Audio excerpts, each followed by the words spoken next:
এই মিষ্টিতে আমি বিষ মাখিয়ে দেব, যেন মিষ্টি খাওয়ার পর এই টাকা সম্পর্কে লোভ না জাগে। তারা যেন চিরকালের জন্য মাঠে ওই জঙ্গলে যেন মৃত্যু হয়ে পড়ে থাকে।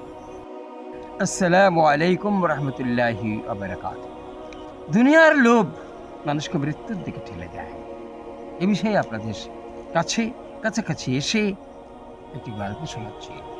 একবার তিনটে বন্ধু একে অপরকে না দেখলে থাকতে পারত না, এমন বন্ধু ঘাড় ধরে রাস্তা দিয়ে যাচ্ছে।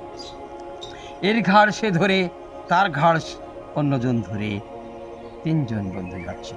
খুবই প্রেম, খুবই ভালোবাসা, তাদের বন্ধুত্ব সত্যিই গাঢ় ছিল। কিন্তু এই গাঢ় বন্ধুত্বের মধ্যেও যে ফাঁক ছিল সেটা তারা জানত না। একদিন রাস্তায় চলতে একটি মাঠের রাস্তা, ফাঁকা একটি রাস্তা দিয়ে চলতে হঠাৎ করে এক বন্ধু দেখতে পেল একটি ছোট্ট কাপড়ের ব্যাগ। সে দৌড়ে গিয়ে ব্যাগটাকে তুলল, দেখল ব্যাগটাতে 5টি টাকা আছে, সোনার টাকা। তখন সে ভাবতে লাগলো যে আমি আজকে একা আসিনি কেন? যদি একা আসতাম তাহলে এই দুজন দেখতে পেত না। এই দুজন নিশ্চয়ই টাকার ভাগ নিবে। কাছাকাছি যখন সেই ছেলেটি গেল বন্ধুদের কাছে, তখন বন্ধুরা বলল, বন্ধু ব্যাগে কি আছে দেখাও। ব্যাগে যখন দেখালো তখন 5টি সোনার টাকা। সব বন্ধুর মনের মধ্যে প্রতিক্রিয়া জেগে গেল, আমার বাড়ি নাই, আমার ঘর নাই, আমার জায়গা নাই, আমার জমি নাই, এই 1টা টাকা 2টো টাকা যা পাবো তাই দিয়ে প্রথমেই সব কাজগুলো করব। যে টাকাটা পেয়েছিল সেও ভেবেছিল যে আমি আজকে যদি একা আসতাম কতই না ভালো হতো। এই ভাগ তারা নিবে। সোনার যেহেতু টাকা, সুতরাং তাদের জন্য আমাকে একটা ব্যবস্থা করতে হবে। দুই বন্ধুও ভাবছিল যে বন্ধু ব্যাগ পেয়েছিল সেই বন্ধুকে কি করে জব্দ করা যায়। হঠাৎ করে তাদের ভালোবাসা কোথায় হারিয়ে গেল।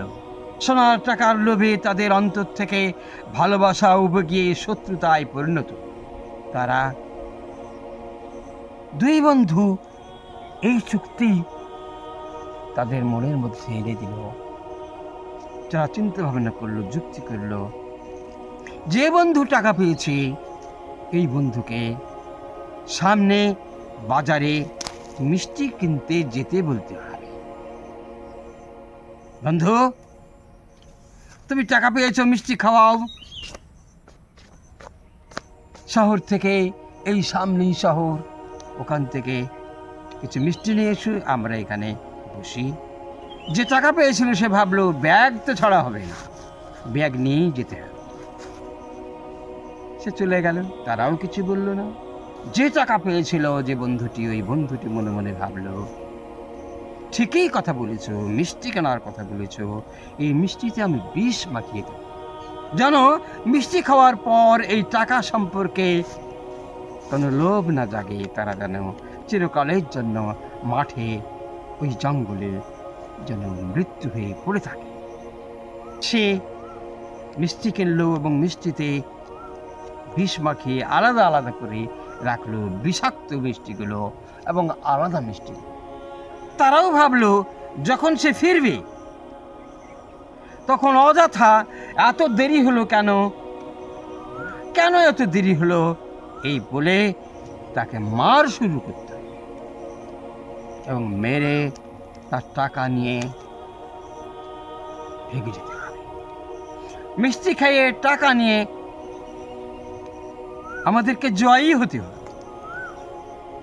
দুজনেরই মধ্যে কুচিন্তা জাগ্রত হলো।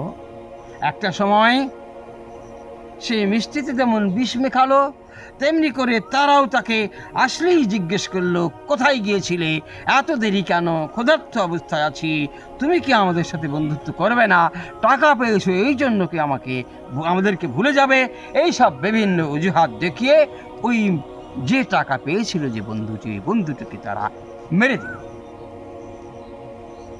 দিয়ে তারা মনে মনে ভাবলো চলে তো যেতেই হবে, সুতরাং মিষ্টি খেয়ে আমরা অন্য জায়গায় চলে যাব। মিষ্টিও খেল। মিষ্টি খেয়ে তারাও খিচে খিচে মরে গেল, আর তারাও ওই বন্ধুটাকে মেরে ফেললো। 3 বন্ধু পড়ে থাকলো, টাকাও পড়ে থাকলো। টাকা লওয়ার কোনো লোক নেই, 3 জনই মরে গেল। এই পৃথিবীতে অর্থের লোভ, নারীর লোভ, বিভিন্ন লোভ মানুষের মনুষ্যত্বকে ধ্বংস করে, প্রেম প্রীতি ভালোবাসাকে ধ্বংস করে দেয়। পৃথিবীতেই পড়ে থাকে।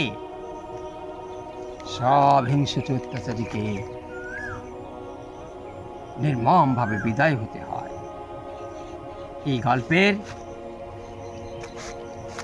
5টি সোনার টাকা ও 3 বন্ধুর প্রেম, এই গল্পের যে শিক্ষণীয় বিষয়, সেই শিক্ষণীয় বিষয়গুলো আপনারা ভাববেন, কমেন্ট করবেন, সাবস্ক্রাইব করবেন।